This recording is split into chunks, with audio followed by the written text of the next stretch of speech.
We look at developing intercultural sensitivity. We look at it from a mindset and a skill set, two different philosophies. And under mindset, we look at no behavior exists separately from thought and emotion. And as a skill set, we see that it includes the ability to analyze interaction, predict misunderstanding, and fashion adaptive behavior. As we think of intercultural sensitivity and developing that, if we have a mindset, it's going to affect predisposition us to a certain way, whereas a skill set will allow us an ability to analyze and interact and fashion adaptive behavior. We can actually develop an intercultural sensitivity skill set rather than going by a mindset that develops into prejudices and racism and stereotypes. And secondly, we see that the mindset refers to one's awareness of operating in a cultural context. And a skill set, in contrast, can be thought of as the expanded repertoire of behavior, which includes behavior appropriate to one's own culture, but that does not thereby exclude alternative behavior that might be more appropriate in another culture. And then thirdly, the mindset includes the maintenance of attitudes such as motivators for seeking out cultural differences, maintaining that stronghold on why people do certain things, a mindset saying, oh, they do it, and it's all based off of the person who is coming up with the ideas from their predisposition to mindset. So they're filling in the reasons why, giving the reasons why. Where in a skill set, knowledge, attitude, and behavior must work together for development to occur. More of a learner attitude, more sitting back and waiting and seeing why things are done the way they are rather than predisposition to judgment.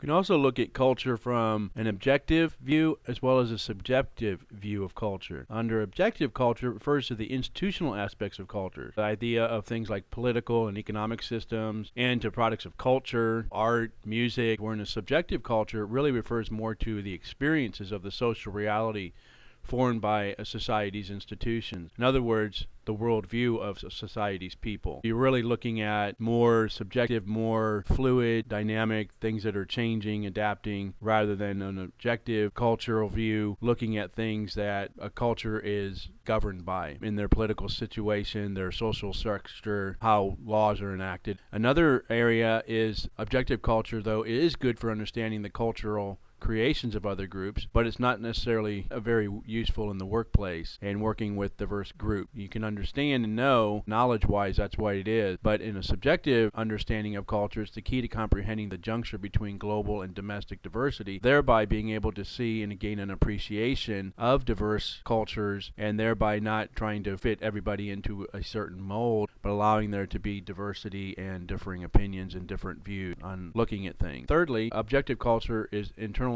through socialization. So that's something that somebody possesses and has with them, part of how they grew up, their cultural space. Talking another lecture coming up, the context for them. For subjective culture, it allows us to respect the equal complexity and potential usefulness of each of our perspectives, thereby allowing it to be more accepting, more, I guess, of a postmodern view of culture than it's black and white, it's no shades of gray, it's linear, it's all outline form, it's modern, it's this is the way it is, rather than view of allowing there to be different viewpoints, different perspectives, and allowing people to have those viewpoints rather than saying, well, it's wrong or it's stupid because it's not the way I think or the way I was brought up. My cultural space defines it. It allows for differing views and acceptance of those views. Diversity is defined as cultural differences in values, beliefs, and behaviors learned and shared by groups of interacting people defined by nationality, ethnicity, gender, age, physical status, education, profession, religion, organizational affiliation, and any other grouping that generates identifiable patterns.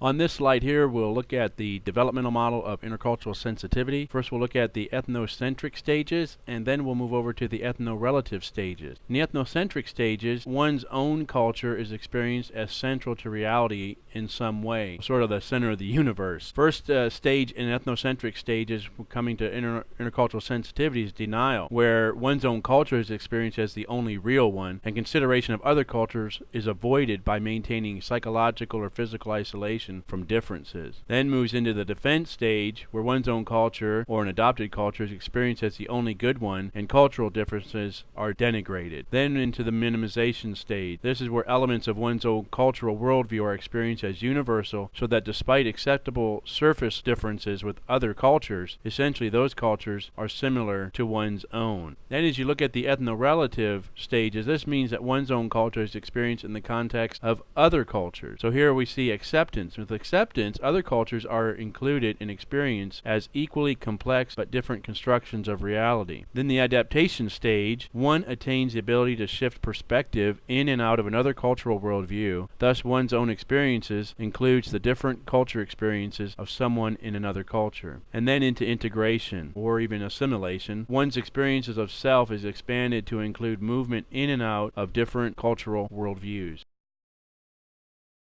Here we look at race and culture. Race is typically defined in terms of physical characteristics such as skin, color, facial features, hair type, which are common to an inbred, geographically isolated people. Whereas culture, two of the most challenging issues in diversity work are overcoming the idea that race is culture and overcoming racism itself. On this next slide, I have a short video by one of my colleagues, Dr. Wesley Waller. It's very entertaining, as you'll see, on schema, looking at Piaget's developmental stages for children as they grow up and they develop their schemas advance as they get older. I want you to view this from the viewpoint of racism and intercultural sensitivity, understanding when we demonstrate racism or prejudice, intercultural insensitivity, it's really the sign or an indicator of an underdeveloped schema when it comes to intercultural diversity. So I think you're going to enjoy this next clip. We'll come back and then wrap it up after you watch that video.